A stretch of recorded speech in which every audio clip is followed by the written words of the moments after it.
To கதை திரட்டு audio books. இந்த வீடியோவில் நம்ம என்ன கதை கேட்க போகிறோம்னா மாற்றம் சிறுகதை. நம்ம சேனலை இது வரைக்கும் சப்ஸ்கிரைப் பண்ணாதவங்க சப்ஸ்கிரைப் பண்ணுங்க. பக்கத்தில் இருக்கிற பெல் ஐக்கானை கிளிக் பண்ணி ஆல்ங்கிற ஆப்ஷனை ப்ரெஸ் பண்ணுங்க. ஸோ தட் நான் போடுற கதைகளை உடனுக்குடனே நீங்கள் கேட்கலாம். வாங்க கதைக்குள்ளே போகலாம்.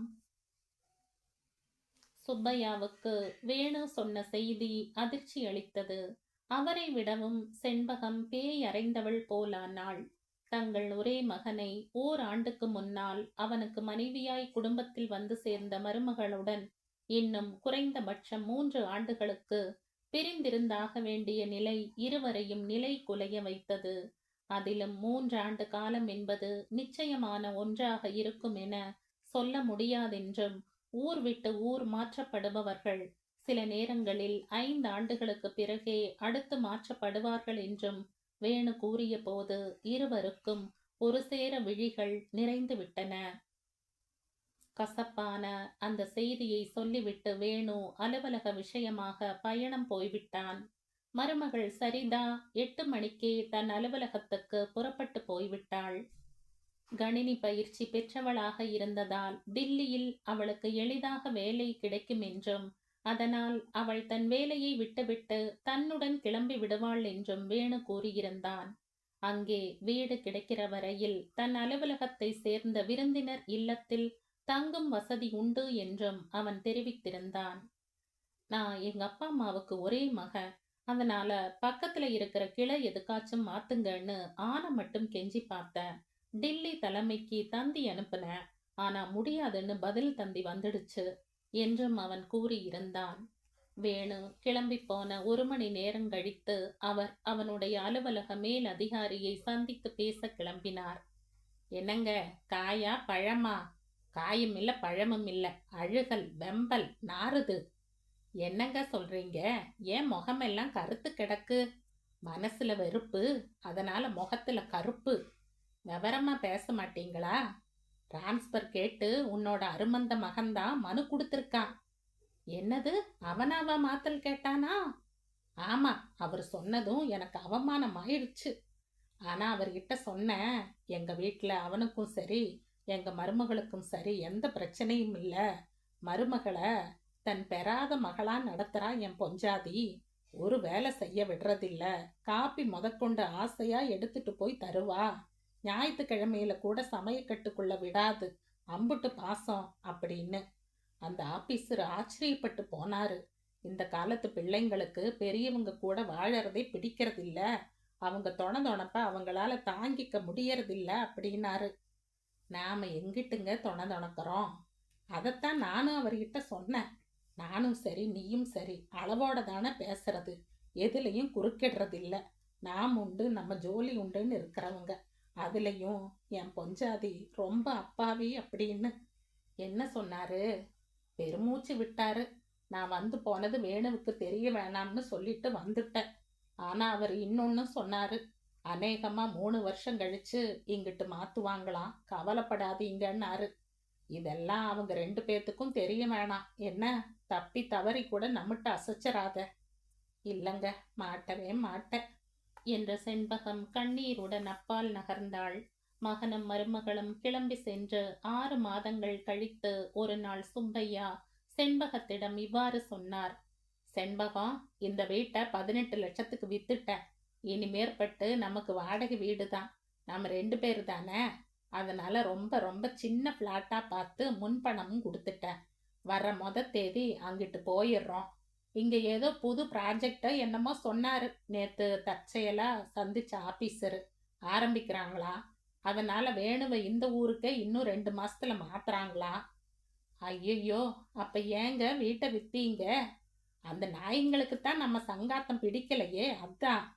இங்க வந்தா அவன் வாடகை வீட்டுல எல்லாம் இருக்கணும். இருக்கட்டும், 2000 3000ன்னு வாடகை தரட்டும்.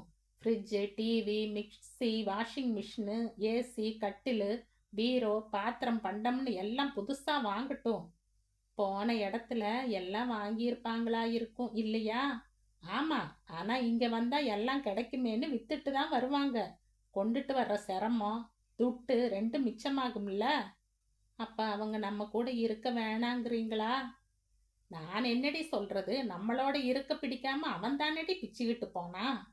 அவளும் தானே போனா. அவனை மட்டும் ஏன் திட்டுறீங்க? நாம பெத்த பிள்ளைக்கே நம்ம மேல இல்லாத பாசத்தையும் பந்தத்தையும் அசல் குடும்பத்து பொண்ணுகிட்ட எப்படி செண்பகம் நாம எதிர்பார்க்கிறது?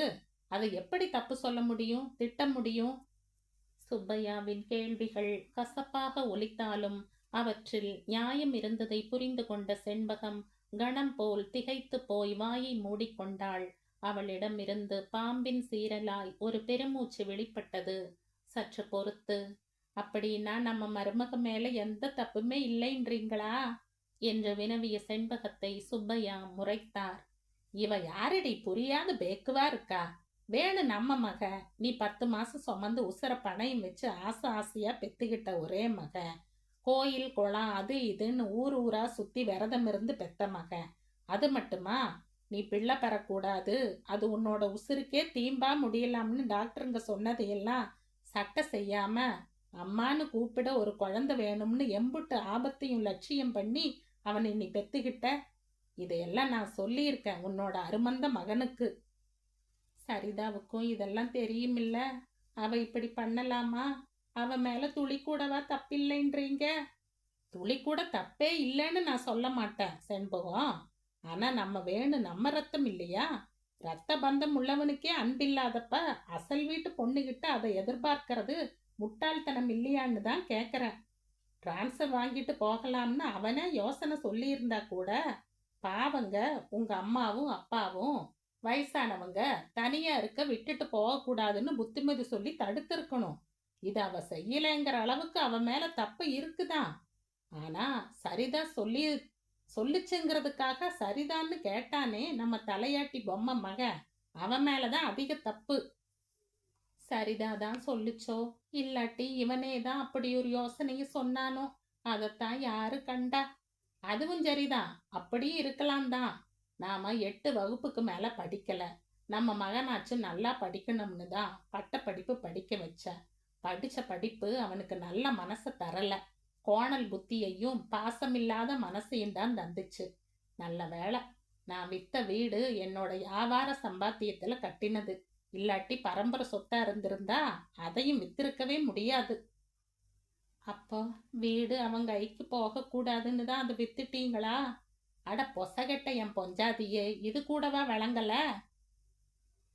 இல்ல, ஒருக்கா இங்க மாத்தம் வாங்கிட்டு வந்ததும் அவங்க இருக்க வீடு இல்லாம திண்டாடட்டும், 1000 வாடகை கொடுத்து அவதிப்படட்டும்னு மட்டும்தான் அப்படி செஞ்சீங்களோன்னு பார்த்தேன். அப்பதான் 2 பேத்துக்கும் புத்தி வரும்னு நினைச்சு அப்படி செஞ்சிருக்கலாம் இல்ல? அட கூறுகட்ட குப்பாயி, அப்படியெல்லாம் லேசுல புத்தி வந்துட்ட மாதிரி ஒருக்கா நாடகம் வேணா போட்டு நம்மளை ஏமாத்த பாப்பாங்க. ஏன்னா வீடு வித்ததுல லட்சக்கணக்கில் நம்ம கைக்கு பணம் வந்து சேர்ந்துருக்கும்னு அவங்களுக்கு தெரியுமில்ல. அப்போ அவனுக்கு பணம் கொடுக்க போறதில்லையா நீங்க? வீடு வித்த 18 லட்சம், ஏற்கனவே சேர்த்து வச்சிருக்கிற 5 லட்சம் எல்லாத்தையும் என்ன பண்ண போறீங்க? நாட்டுல எத்தனையோ அறக்கட்டளைங்க இருக்குது.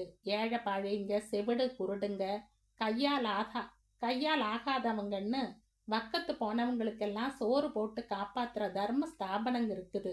நான் செத்த பிறகு எல்லாம் அது மாதிரி 2-3 அறக்கட்டளைங்களுக்கு சேரணும்னு உயில் எழுதி வச்சுட போறேன். என்ன அப்படி முழிக்கிற? உன்னை அம்போன்னு விட்டுடுவேன்னு பயப்படுறியா? உனக்கும்? செண்பகம் வாய் விட்டு அழத் தொடங்கினாள். அடடா, இப்ப எதுக்கு அழுக? நெருப்புன்னு சொன்னாலே நாக்கு பொசுங்கிருமா என்ன? உன்னைய ஒரு முதியோர் இல்லத்துல சேர்த்துடுவேன்.